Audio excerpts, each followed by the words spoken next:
Лучший донор России живет в Ленске. Александр Сур сдавал кровь 249 раз. Это рекорд по Якутии.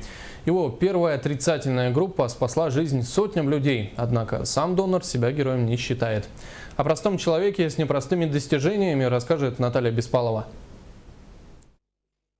В отделении переливания крови Ленской больницы этого мужчину принимают как родного. Здесь он частый гость. Александр Сур сдавал кровь 249 раз. Сегодня 250-й. Как признался сам почетный донор России, для него это не геройство, а обычная процедура.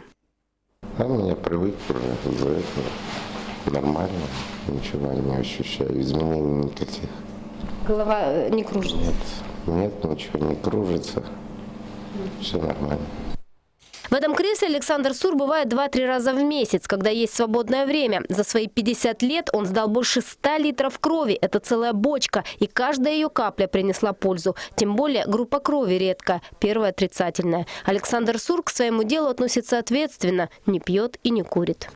Ни разу мы его кровь не списали, не утилизировали, ни разу он нас не подвел, то есть приходит всегда подготовленный, анализы всегда идеальные. И все 249 раз, сколько он сдал, вся плазма и масса была выдана на лечение. То есть, представляете, он 249 человек спас.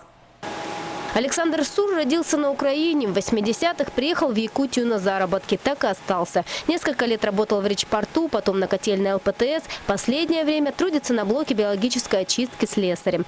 На работе мало кто знает, что скромный, немногословный Александр Сур – донор с многолетним стажем. О том, что он стал лауреатом всероссийского конкурса трансфузиологов «Лучший донор России», написали в соцсетях. Первый раз Александр Сур сдал кровь 25 лет назад. Друг попал в аварию и срочно понадобилось переливание. Группы крови совпали, и Александр, не думая, отправился в больницу. Сдал ему кровь, потом друзья друзей попросили.